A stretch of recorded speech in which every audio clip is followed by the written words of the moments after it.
मैं टीचर संगीता सी और आज हम पढ़ने वाले हैं वर्ण विचार से संबंधित महत्वपूर्ण वस्तुनिष्ठ प्रश्न जो अधिकतर प्रतियोगी परीक्षाओं में पूछे जाते हैं। तो चलिए शुरू करते हैं वर्ण विचार का पहला प्रश्न, जिसमें सबसे पहला प्रश्न है भाषा की सबसे छोटी इकाई है। शब्द, व्यंजन, स्वर, वर्ण।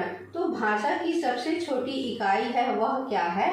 वर्ण है, क्योंकि वर्ण के अंतर्गत क्या आता है? स्वर और व्यंजन आता है और वर्णों के मेल से क्या बनता है? शब्द बनता है। इसलिए उत्तर हमारा क्या हो जाएगा? वर्ण हो जाएगा। अब देख लेते हैं हिंदी में मूलतः कितने वर्ण हैं। हमको प्रश्न को ध्यान से पढ़ना है। यहाँ पे क्या पूछा गया है? हिंदी में मूलतः मतलब जो है वो मूल वर्णों की संख्या हमको बतानी। यहाँ पर मूल वर्ण कितने हैं? 46 हैं।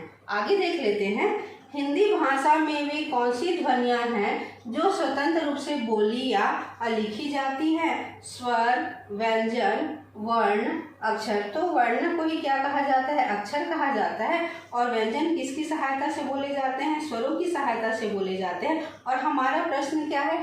स्वतंत्र रूप से बोली जाने वाली। तो स्वतंत्र रूप से बोली जाने वाली उत्तर हमारा क्या हो जाएगा? स्वर हो जाएगा। आगे देख लेते हैं संयुक्त व्यंजन को छोड़कर हिंदी में वर्णों की संख्या है। 36 है, 44 है, 48 है, 53 है। तो संयुक्त व्यंजन को छोड़कर हिंदी में जो वर्णों की संख्या है वह कितनी है? 44 है। आगे देख लेते हैं निम्नलिखित में से अग्र स्वर नहीं है। अ, ई, ए, तो यहाँ पर क्या पूछा गया है? अग्र स्वर नहीं है। तो स्वरों का जब जिह्वा की स्थिति के आधार पर जब उच्चारण किया जाता है तो अ क्या होता है? मध्य स्वर आता है। मध्य स्वर आने की वजह से इसीलिए इसका उत्तर क्या हो जाएगा? अग्र स्वर नहीं है। चूंकि यह कौन से भाग से बोला जाता है? जिह्वा के मध्य भाग से बोला जाता है, इसलिए उसका उत्तर हमारा क्या हो जाएगा? अ हो जाएगा। स्वर कहते हैं जिनका उच्चारण लघु और गुरु में होता है, जिनका उच्चारण बिना अवरोध अथवा विघ्न बाधा के होता है, जिनका उच्चारण स्वरों की सहायता से होता है, नाक और मुंह से होता है। तो इसका उत्तर हो जाएगा जिसे स्वर कहते हैं वह होता है जिनका उच्चारण बिना अवरोध अथवा विघ्न बाधा के होता है। तो दूसरा हमारा क्या हो जाएगा? इसका उत्तर हो जाएगा। अब इसको देख लेते हैं आगे। हिंदी में स्वरों के कितने प्रकार हैं? 1, 2, 3, 4। तो हिंदी में स्वरों के कितने प्रकार होते हैं? 3 प्रकार होते हैं। एक मूल स्वर होता है, दूसरा दीर्घ स्वर होता है और तीसरा कौन सा स्वर होता है? प्लुत स्वर होता है। तो इसका उत्तर हमारा क्या हो जाएगा? हिंदी में जो स्वरों के कितने प्रकार हैं उसका उत्तर हो जाएगा हमारा 3। आगे देख लेते हैं हिंदी वर्णमाला में अम और आहा क्या है? स्वर है, व्यंजन है, अयोगवाह है, संयुक्ताक्षर है। तो हिंदी वर्णमाला में जो अम और अहा है वह क्या है? अयोगवाह है, क्योंकि ना तो पूरी तरीके से स्वर है और ना ही पूरी तरीके से क्या है? व्यंजन है। इसलिए अम और आहा को क्या कहा जाता है? अयोगवाह कहा जाता है। इसलिए उसका उत्तर क्या है? अयोगवाह है। आगे देख लेते हैं जिनके उच्चारण में दीर्घ स्वर से भी अधिक समय लगता है वे कहलाते हैं मूल स्वर कहलाते हैं, प्लुत स्वर कहलाते हैं, संयुक्त स्वर कहलाते हैं, अयोगवाह कहलाते हैं। तो अभी बताएंगे कि मैं स्वरों के कितने प्रकार होते हैं? 3 प्रकार होते हैं। एक होता है मूल स्वर होता है, दूसरा होता है दीर्घ स्वर होता है, तीसरा क्या होता है? प्लुत स्वर होता है। तो मूल स्वर को बोलने में जो है सबसे कम समय लगता है, उससे अधिक समय किसमें लगता है? दीर्घ स्वर में लगता है। और इन दोनों से भी ज़्यादा समय जिसमें लगता है वह क्या होता है? प्लुत स्वर होता है। तो इसका उत्तर हो जाएगा हमारा, देखिए कि दीर्घ स्वर से भी अधिक समय लगता है वे कहलाते हैं, वे क्या कहलाते हैं? प्लुत स्वर कहलाते हैं। इसका उत्तर हमारा क्या हो जाएगा? प्लुत स्वर हो जाएगा। आगे देख लेते हैं निम्नलिखित में से कौन स्वर नहीं है? अ, उ, ए, या। तो अ, उ, ए ये तीनों क्या है? स्वर है। और जो इया है वर्गीय व्यंजन का वह क्या है? इया ये जो है वो व्यंजन है, इसलिए इसका उत्तर हमारा क्या हो जाएगा? इया। उच्चारण के समय जीभ की स्थिति के अनुसार स्वरों के कितने भेद किए गए हैं? 2, 3, 5, 7। तो जीभ की स्थिति के अनुसार उच्चारण करते समय उसे 3 भागों में विभाजित किया गया है, अग्र, मध्य और अपश्य। तो इसलिए इसका उत्तर क्या हो जाएगा? दूसरा 3। वे ध्वनियाँ जो स्वरों की सहायता के बिना उच्चारित नहीं हो सकती वह क्या कहलाती हैं? स्वर, शब्द, व्यंजन, संयुक्ताक्षर। तो वे ध्वनियाँ जो स्वरों की सहायता के बिना उच्चारित नहीं हो सकती वह क्या कहलाती हैं? स्वर, शब्द, व्यंजन, संयुक्ताक्षर, तो वह कहलाती हैं व्यंजन। आगे देख लेते हैं, निम्नलिखित में एक स्पर्श व्यंजन है श, छ, ल, श। तो यहाँ पर स क्या है? ऊष्म व्यंजन है। ल क्या है? अंतस्थ व्यंजन है। स भी क्या है? ऊष्म व्यंजन है। तो हमारा उत्तर क्या हो जाएगा? छ, क्योंकि छ है एक स्पर्श व्यंजन है। स्पर्श व्यंजन इसलिए है क्योंकि जब उच्चारण करते हैं इसका तो यह मुख के किसी न किसी भाग से क्या होती है? टकरा कर के बाहर निकलती है, इसलिए से क्या कहा जाता है? स्पर्श व्यंजन कहा जाता है। तो हमारा उत्तर क्या है? एक स्पर्श व्यंजन है, तो वह क्या है? अच्छा है। हिंदी व्याकरण के अंतिम पंचमाक्षरों का उच्चारण स्थान क्या है? अनुनासिक है, कंठय है, तालव्य है, मूर्धन्य है। तो जो हमारे पंचमाक्षर होते हैं जिसमें अंगा, इया, अड़ा, न और म, तो इनका उच्चारण करते हैं तो किसके रूप में करते हैं? उसका जो अनुनासिक के रूप में करते हैं। तो इसका उत्तर हमारा क्या हो जाएगा? अनुनासिक, जिसे हम चंद्र बिंदु के रूप में क्या करते हैं? प्रदर्शित करते हैं। आगे देख लेते हैं, अंतस्थ व्यंजन है श, श, ह, छ, त्र, ज्ञ, अम, अह, य, र, ल, व। तो अंतस्थ व्यंजन है। कौन सा अंतस्थ व्यंजन है? श, श, ह। यह क्या है? ऊष्म व्यंजन है, तो क्या हो जाएगा? उत्तर हमारा नहीं होगा। छ, त्र, ज्ञ, यह क्या है? जो है वो संयुक्ताक्षर है, इसलिए इसका उत्तर भी हमारा क्या हो जाएगा? गलत हो जाएगा। अम, आहा, अम और आहा क्या है? अयोग हुआ है, इसलिए इसका उत्तर भी क्या हो जाएगा? गलत हो जाएगा। तो हमारा उत्तर क्या है? अंतस्थ व्यंजन है। तो अंतस्थ व्यंजन है य, र, ल, व। उत्तर हमारा हो जाएगा चौथा, य, र, ल, व। श, श, स, ह व्यंजन है, उत्क्षिप्त व्यंजन है, ऊष्म व्यंजन है, स्पर्श व्यंजन है, संयुक्त व्यंजन है। तो यह क्या व्यंजन है? ऊष्म व्यंजन है। जब इसका उच्चारण किया जाता है तो मुख वायु क्या हो जाती है? गर्म हो जाती है, इसलिए श, श और स और ह को क्या कहा जाता है? ऊष्म व्यंजन कहा जाता है। आगे देख लेते हैं, उत्क्षिप्त व्यंजन है श, श, स, य, र, ल, छ, त्र, ज्ञ, ड और ढ। तो श, श, श ये क्या है? ये ऊष्म व्यंजन है। य, र, ल ये क्या है? अंतस्थ व्यंजन है। छ, त्र, ज्ञ ये क्या है? संयुक्त व्यंजन है। तो उत्क्षिप्त व्यंजन हमारा क्या हो जाएगा? ड और ढ हो जाएगा। उत्क्षिप्त ध्वनि का प्रयोग हुआ है आरजू में, खसरा में, पढ़ाई में, जरूर में। तो यहाँ पे देखिए अभी हमने पढ़ा है उत्क्षिप्त व्यंजन है ड और ढ। तो इनमें जब हम पढ़ते हैं, शब्दों को हम पढ़ते हैं तो कहाँ पे ढ और ढ का प्रयोग हुआ है? तो यहाँ पे थोड़ा समझने वाली बात है। देखिए पढ़ाई में ढ का क्या हुआ है? प्रयोग हुआ है, तो इसलिए इसका उत्तर क्या हो जाएगा? पढ़ाई में हो जाएगा। आगे देख लेते हैं, ज्ञ वर्ण किन वर्णों के संयोग से बना है? ज, या, ज, या, ज, न्य, ज, ध। यहाँ पर देखिए थोड़ा सा अंतर है। ज क्या है? यहाँ पर जो है वो स्वर सहित है और यहाँ पर क्या है? जो है वो ज जो है वो स्वर रहित है। तो ज्ञ वर्ण जो है वो क्या है? संयुक्ताक्षर है। यह दो व्यंजनों के मेल से क्या होता है? बनता है। तो जब यहाँ पे जब ये हलंत लगा है, मतलब यहाँ पर क्या है? स्वर नहीं है, तब यह क्या है? यह व्यंजन है। तो इसलिए ज व्यंजन और य व्यंजन दोनों मिलकर के उन्होंने क्या बनाया है? ज्ञ वर्ण बनाए, इसलिए उसका उत्तर क्या हो जाएगा?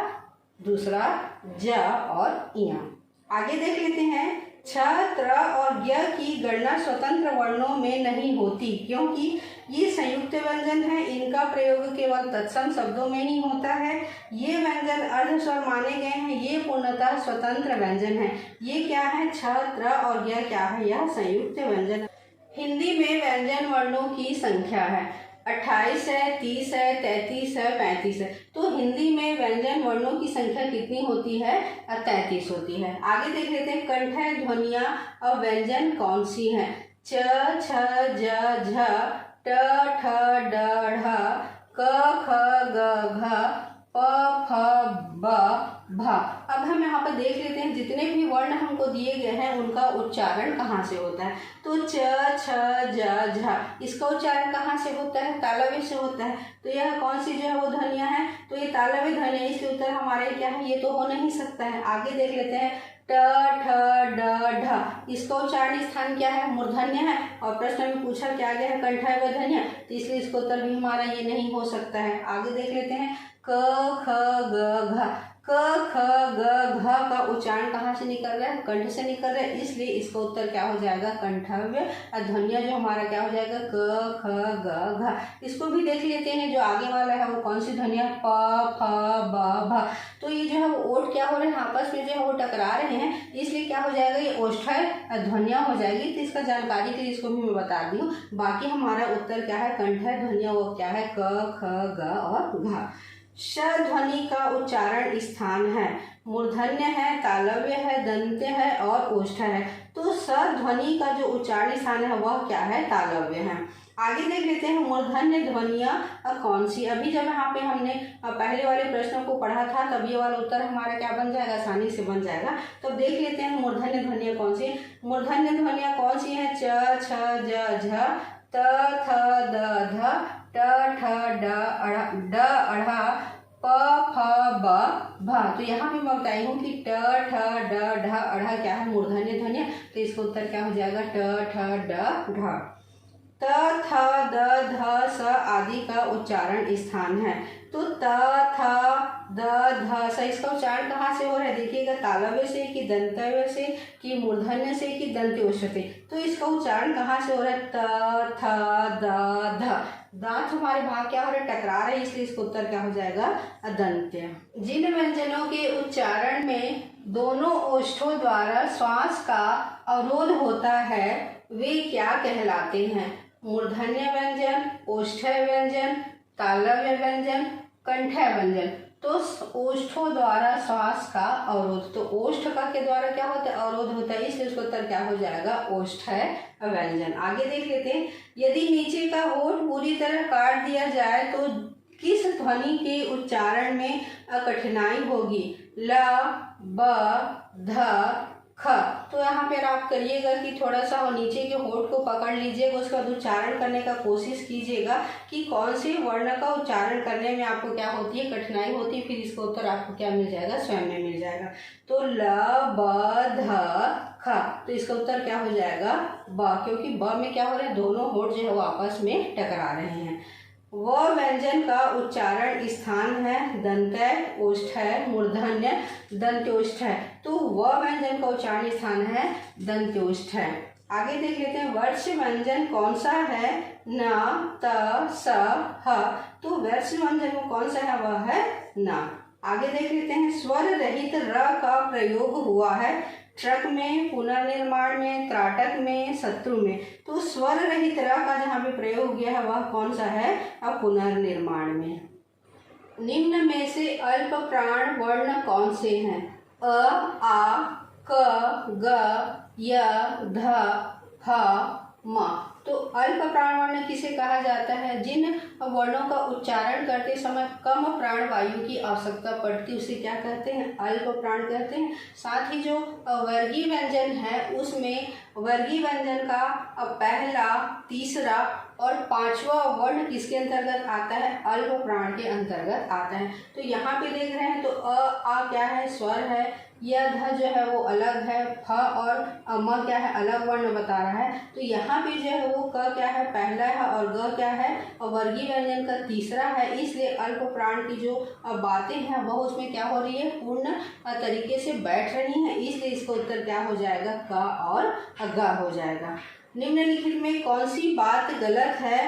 ध सघोष महाप्राण दंत्य है, ब सघोष ओष्ठ्य महाप्राण है, च अघोष तालव्य अल्प प्राण है, ख ख कंठ है, महाप्राण अघोष है। तो इसका उत्तर जानने के लिए आप जो है मेरे द्वारा अलग से वीडियो बनाया गया है कि अल्प प्राण क्या होता है, महाप्राण क्या होता है, साथ ही अघोष और सघोष क्या होता है। तो इसको अगर डिटेल से पढ़ना चाहते हैं तो मेरे चैनल में जाकर के इसको पूरी तरीके से आप पढ़ सकते हैं या देख सकते हैं। तो आप लोगों को इसका उत्तर बनाने में क्या हो जाएगी, बहुत जो है वो आसानी हो जाएगी। हल्के रूप में जो है यहाँ पर मैं थोड़ा सा बता देती हूँ। जो अल्प प्राण क्या होता है, जिसमें कम प्राणवायु की आवश्यकता पड़ती है उसे अल्प प्राण कहते हैं। और महाप्राण में क्या होता है, अधिक प्राणवायु की आवश्यकता पड़ती है उसे क्या कहा जाता है, महाप्राण कहा जाता है। अल्प प्राण में जो क्या होता है, इसकी जो है वो वर्गीय व्यंजन में जब क्रम को गिनते हैं तो 1, 3 और 5 होता है। और महाप्राण क्या होता है, वर्गीय व्यंजन में इसका क्रम जो है वो 2 और 4 होता है। साथ ही जो ये अघोष होता है, तो अघोष कहने का मतलब है स्वर तंत्रियों के कंपन के आधार पर उच्चारण करते समय वर्णों को क्या किया गया है, विभाजित किया गया है। तो उसमें एक वर्ण जो उच्चारण के आधार पर विभाजित किया गया है वह क्या है, अघोष है। स्वर तंत्रियों के आधार पर जिसमें जो है वो कंपन पैदा नहीं होती है स्वर तंत्रियों में, तो वह क्या कहलाता है, अघोष कहलाता है। और जिन तंत्रियों में कंपन पैदा होता है वह क्या कहलाता है, सघोष कहलाता है। और अघोष जो है वो वर्गीय व्यंजन होता है, उसमें अघोष में इसका क्रम क्या होता है, पहला और दूसरा होता है। और सघोष क्या होता है, तीसरा, चौथा और पांचवा होता है। साथ ही जो दिया है तालव्य, ओष्ठ है और ये कंठ है, इसको तो वर्गीय व्यंजन में पहले ही बता चुकी हूँ। जिनका उच्चारण कंठ से होता है वो कंठय कहलाता है। तालु के द्वारा जिन वर्णों को उच्चारण होता है तालव्य कहलाता है। मूर्धन्य के द्वारा जो उच्चारण होता है वो मूर्धन्य ध्वनियाँ कहलाती हैं। साथ ही दांतों के द्वारा जिनका उच्चारण होता है दंतव्य कहलाते हैं। और ओठों के टकराने से जिनका उच्चारण होता है वह क्या कहलाते हैं, ओष्ठ्य कहलाते हैं। तो ये सारी बातें जो है वो इनमें फिट बैठ रही हैं कि नहीं बैठ रही हैं, इनको पढ़ने से हमको क्या पता चलेगा, पूरा डिटेल पढ़ने से इसका जो है वो जानकारी हो जाएगा। तो यहाँ पर मैं सिर्फ क्या बता रही हूँ, आप लोगों को इसका उत्तर बता रही हूँ कि निम्नलिखित में से कौन सी बात गलत है। ध सघोष महाप्राण दंतय है, च अघोष तालव्य अल्प प्राण है, ब सघोष ओष्ठ्य महाप्राण है, ख कंठ है महाप्राण अघोष है। यहाँ पे ब देखिए तो प फ ब, प फ ब, प फ ब तो ओष्ठ्य है, ये तो सही बात है।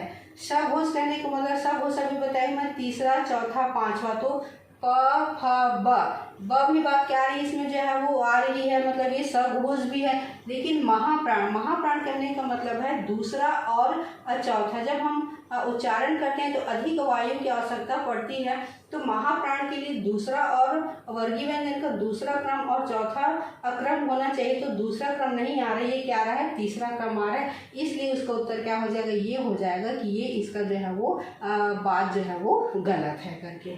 अब आगे देख लेते हैं। जिनके उच्चारण में स्वर तंत्रियों में कंपन ना हो वे कहलाते हैं। अभी इसको उत्तर बताई हूँ मैं कि जिनके उच्चारण में स्वर तंत्रियों में कंपन ना हो वे कहलाते हैं असघोष ध्वनियाँ, महाप्राण ध्वनियाँ, अघोष ध्वनियाँ और अल्प प्राण ध्वनियाँ। तो क्या होती है, जिनमें कंपन ना हो तो वो क्या कहलाती हैं, अघोष ध्वनियाँ कहलाती हैं। और जिनमें कंपन पैदा होती है वो क्या कहलाती है, सघोष ध्वनियाँ कहलाती हैं।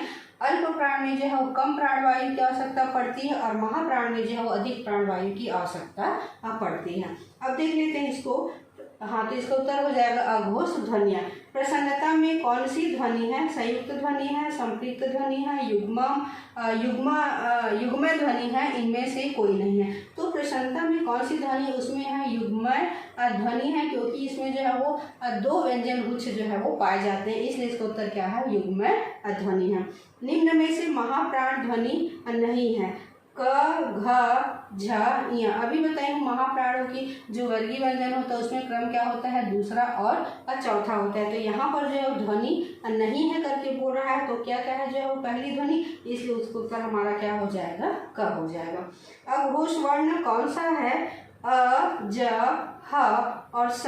तो अघोष वर्ण कौन सा है, इसका उत्तर हो जाएगा स, क्योंकि अघोष वर्ण में जो है ऊष्म व्यंजन भी क्या होते हैं, शामिल होते हैं, और स हमारा क्या है, ऊष्म व्यंजन है।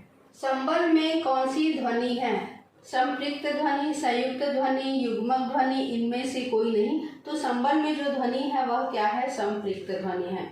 अधोलिखित शब्द का कौन सा रूप वर्तनी की दृष्टि से शुद्ध है, परमात्मा, परमात्मा, परमात्मा, परमात्मा। तो जो अधोरेखित शब्द में जो वर्तनी की दृष्टि से शुद्ध है वह कौन सा है? परमात्मा है। तो बहुत ही सरल है, ये सबसे क्या बन जाएगा? सानी से बन जाएगा। इनमें से कौन सा शब्द रूप शुद्ध है? आशीर्वाद, आशीर्वाद, आशीर्वाद, आशीर्वाद। तो शब्द जो शुद्ध रूप है वह कौन सा है? ये आशीर्वाद है। इनमें से शुद्ध वर्तनी वाला शब्द कौन सा है? घनिष्ठ, घनिष्ठ, घनिष्ठ, घनिष्ठ। तो इसका उत्तर हमारा क्या हो जाएगा? ये जो है वो क्या है? शुद्ध वर्तनी वाला है, घनिष्ठ। निम्नलिखित में से कौन सा मूल दीर्घ स्वर नहीं है? आ, ई, उ, ओ। तो जो मूल दीर्घ स्वर नहीं है वह कौन सा है? ओ। मात्रा के आधार पर स्वर कितने प्रकार के होते हैं? 2 प्रकार, 3 प्रकार, 4 प्रकार, 5 प्रकार। तो मात्रा के आधार पर स्वर कितने प्रकार के होते हैं? 3 प्रकार होते हैं। एक मूल स्वर होता है, दूसरा दीर्घ स्वर होता है और तीसरा कौन सा स्वर होता है? प्लुत स्वर होता है। आगे देख लेते हैं, जिह्वा के आधार पर स्वर कितने प्रकार के होते हैं? 2 प्रकार के, 3 प्रकार के, 4 प्रकार के, 5 प्रकार के। तो जिह्वा के आधार पर स्वर कितने प्रकार के होते हैं? 3 प्रकार के होते हैं, अग्र, मध्य और पश्च। आगे देख लेते हैं, निम्नलिखित में कौन सा अमानक वर्ण है? ख, च, भ, म। तो निम्नलिखित में जो अमानक वर्ण है वह क्या है? भ है। एक से अधिक वर्णों के मेल को कहते हैं? अक्षर कहते हैं, स्वर कहते हैं, व्यंजन कहते हैं, अनुस्वार कहते हैं। तो बहुत ही सरल प्रश्न है ये। एक से अधिक वर्णों के मेल को क्या कहते हैं? व्यंजन कहते हैं। ई, च, छ, ज, झ, ञ आदि का उच्चारण किससे होता है? कंठय से, मूर्धन्य से, तालव्य से, ओष्ठ्य से। तो च, छ, ज, झ इन सबका उच्चारण किससे होता है? तालव्य से होता है। जिनका उच्चारण स्वतंत्रता से होता है और जो व्यंजन के उच्चारण में सहायक होते हैं उसे कहते हैं संज्ञा, स्वर, व्यंजन, विसर्ग। तो जो स्वतंत्रता से होता है और जो व्यंजन के उच्चारण में सहायक होते हैं वह क्या होते हैं? स्वर होते हैं। निम्नलिखित में से दीर्घ स्वर नहीं है? ई, ए। तो दीर्घ स्वर नहीं है वह क्या है? ई। निम्न में से अंतस्थ व्यंजन कौन सा है? ग, ज, व, स। तो अंतस्थ व्यंजन कौन कौन से होते हैं? य, र, ल, व। तो हमारा उत्तर क्या हो जाएगा? व। निम्नलिखित में अल्प प्राण व्यंजन कौन सा है? ख, ग, घ इनमें से कोई नहीं। तो अल्प प्राण क्या होता है? जो कम वायु के साथ जिसका क्या किया जाता है? उच्चारण किया जाता है। और अल्प प्राण में होता है पहला, तीसरा, पांचवा। तो पहला तीर क, ख, ग। तो ग हमारा क्या हो जाएगा? इसका उत्तर हो जाएगा, क्योंकि यह वर्गीय व्यंजन के कौन से क्रम में आ रहा है? तीसरे क्रम में आ रहा है। निम्नलिखित में से घोष वर्ण नहीं है? ज, क, च, ट। तो घोष वर्ण क्या होते हैं? जो स्वर तंत्रियों में जो है कंपन पैदा नहीं करते हैं वो घोष वर्ण होते हैं। तो इसकी जो घोष वर्ण होते हैं वह कौन कौन से होते हैं? पहला क्रम का होता है, वर्गीय व्यंजन का पहला और दूसरा होता है। तो यहाँ पर क पहला वर्ग है, च भी पहला वर्ग है, ट भी पहला वर्ग है। तो घोष वर्ण नहीं है तो वह क्या है? ज जो है क्या है? घोष वर्ण नहीं है। तो इस तरीके से आज 51 वस्तुनिष्ठ जो महत्वपूर्ण वस्तुनिष्ठ प्रश्न है जो कि अधिकतर प्रतियोगी परीक्षाओं में पूछे जाते हैं उनका हल आज मेरे द्वारा कराया गया है। अगर आज आप लोगों को वीडियो पसंद आया होगा तो like, comment, share and subscribe कीजिएगा।